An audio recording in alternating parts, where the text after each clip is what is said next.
ज्ञानाञ्जनशलाकयः चक्षुर उन्मीलितं येन तस्मै श्रीगुरुवे नमः। ॐ नमो भगवते वासुदेवाय। ॐ नमो भगवते वासुदेवाय। ॐ नमो भगवते वासुदेवाय। नारायणं नमस्कृत्य नरं चैव नरोत्तमं देवीं सरस्वतीं व्यासं ततो जयमुदीरयेत्। शृण्वतां स्वकतः कृष्णपुण्यश्रवणकीर्तनः हृदयन्तस्थो हि अभद्राणि विदुनोति श्रुतिसताम् नष्टप्रायेषु अपत्रेषु नित्यं भागवत सेवया भगवते उत्तमश्लोके भक्तिर्भवति नैष्टिकीः। Reading from Srimad Bhagavatam, Canto 4, Chapter 20, Verse 14. Shreya prajapalanam eva rajano yat samapare shukrita sastam amsham haratyanyata hrita punya prajanam arakshita kara harogham ati. Translation: to give protection to the general mass of people who are citizens of the state is the prescribed occupational duty for a king. By acting in that way, the king in his next life shares 1/6 of the result of the pious activities of the citizens. But a king or executive head of state who simply collects taxes from the citizens but does not give them proper protection as human beings has the results of his own pious activities taken away by the citizens, and in exchange for his not giving protection, he becomes liable to punishment for the impious activities of his subjects. Purport by Srila Prabhupada Ki Jai.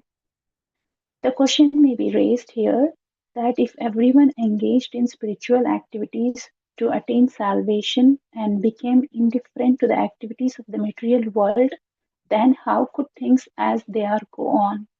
And if things are to go on as they ought to, how can a head of state be indifferent to such activities? In answer to this question, the word Shreya, auspicious, is used here. The division of activities in society as arranged by the Supreme Personality of the Godhead was not blindly or accidentally created, as foolish people say. The Brahmana must do his duty properly, and the Kshatriya, the Vaishyas, and even the Sudra must do the same. And every one of them can achieve the highest perfection of life liberation from this material bondage. This is confirmed in Bhagavad Gita 18.45. Sve sve karmanye abhirataha samasiddhim labhyate naraha. By executing one's prescribed duties, one can attain the highest perfection. Lord Vishnu advised Maharaj Prithu that a king is not enjoined to give up his kingdom and the responsibility of protecting the prajas or citizens to instead go away to Himalayas for liberation. He can attain liberation while executing his royal duties. The royal duty or the duty of the head of state is to see that the prajas or the general mass of people are doing their respective duties for spiritual salvation. A secular state does not necessitate a king or head of state who is indifferent to the activities of the prajas. In the modern state, the government has many rules and regulations for conducting the duties of the prajas, but the government neglects to see that the citizens advance in spiritual knowledge. If the government is careless in this matter, the citizens will act whimsically without any sense of God realization or spiritual life, and thus become entangled in sinful activities. An executive head should not be callous to the welfare of the general mass of people while he simply goes on collecting taxes. The king's real identity is to see that the citizens gradually become fully Krishna consciousness. Krishna consciousness means completely free from all sinful activities.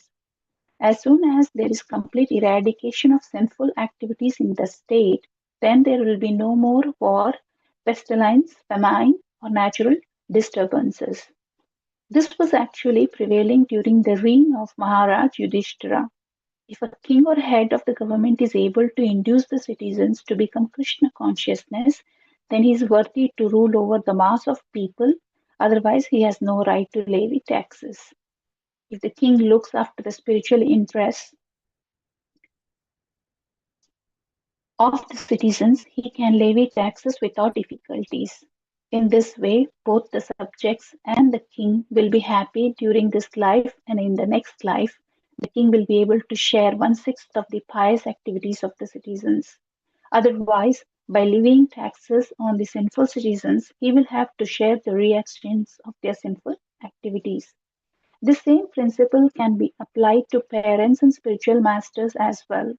If parents simply give birth to children like cats and dogs but cannot save their children from imminent death, they become responsible for the activities of their animalistic children. Lately, such children are turning into hippies. Similarly, if a spiritual master cannot direct his disciples to become free of sinful activities, he becomes responsible for their sinful acts. These subtle laws of nature are unknown to the present leaders of society. Since the leaders of society have a poor fund of knowledge and the citizens in general are rogues and thieves, there cannot be any auspicious situation for human society. At the present moment, the whole world is full of such an incompatible combination of state and citizens, and therefore there is constant tension, war, and anxiety as an inevitable result of such social conditions. नमो विष्णुपादाय कृष्णप्रेष्ठाय भूतले श्रीमति भक्ति वेदांत सरस्वती इति नामिने नमस्ते सरस्वती देवी गौरवाणी प्रचारिणे निर्विशेष शून्यवादी पाश्चातदेशतारिणे जय श्री कृष्ण चैतन्य प्रभु नित्यानंद श्री अद्वैत गदाधर श्रीवासादि गौर भक्त वृंद हरे Krishna Krishna Krishna Hare Hare Ram Ram Ram Hare Hare I like to seek blessings from all the assembled Vaishnavas and thank you for giving me an opportunity to purify myself. Please forgive me for any shortcomings. So, in yesterday's verse 13, Lord instructs one to be equipoised and see all equally and control our mind and senses and not to be perturbed by temporary distress and happiness. So, we are seeing today's another instruction given by Lord Vishnu. And today, Lord Vishnu instructs King Prithu how one can attain liberation just by performing one's occupational duties. If you think by abandoning our responsibilities and going to forest or Himalayas in order to attain liberation, but the same can be attained even by sincerely executing one's duties as a service to the Supreme Lord, but keeping in mind without having any expectations of fruitive results.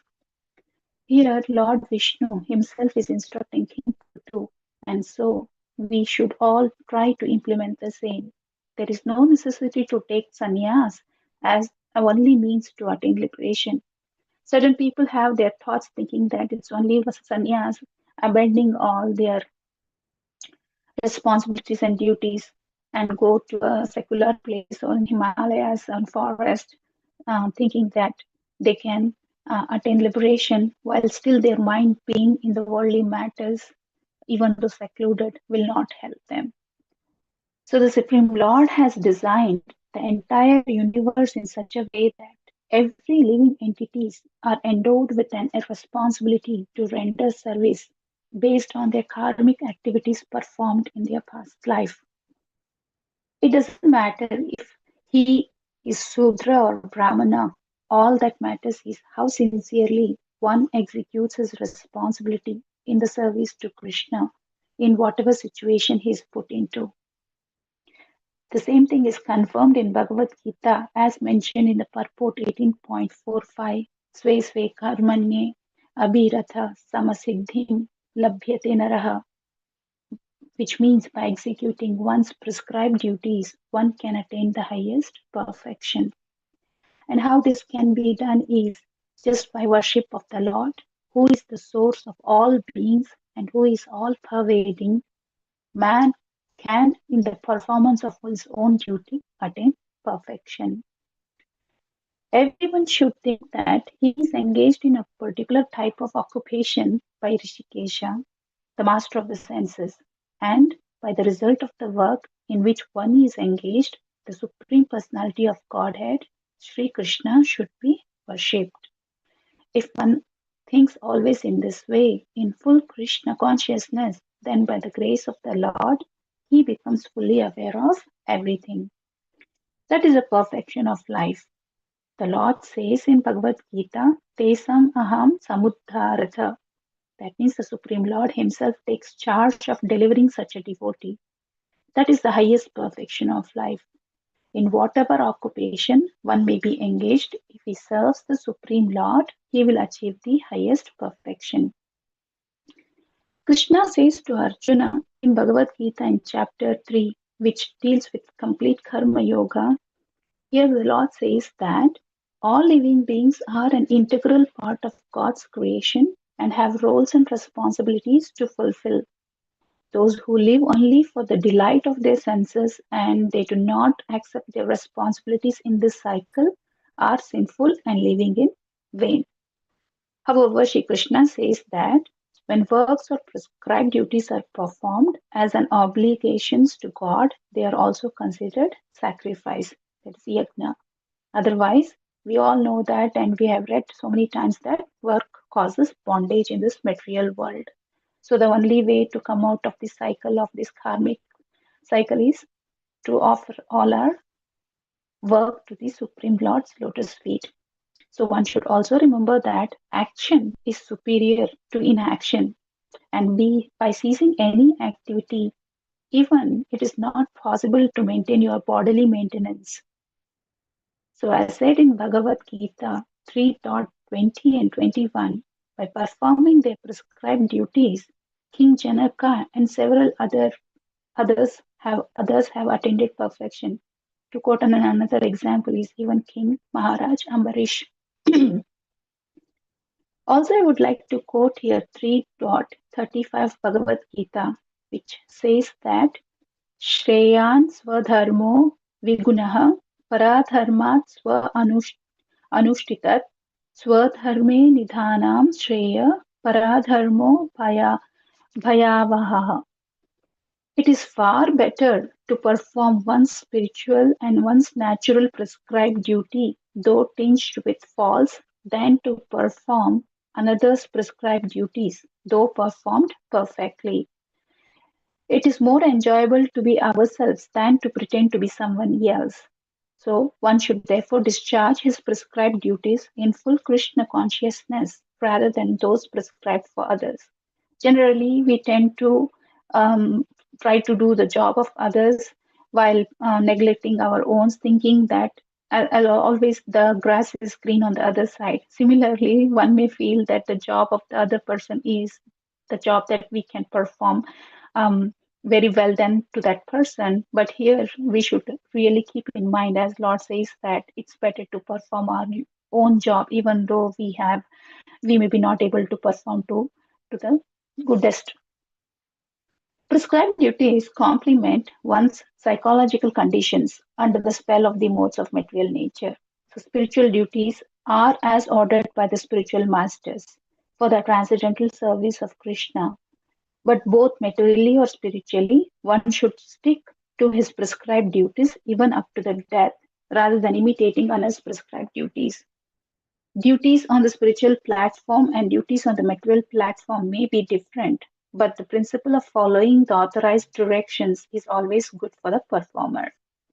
So when one is under the spell of the modes of material nature, one should follow the prescribed rules for particular situations and should not imitate others.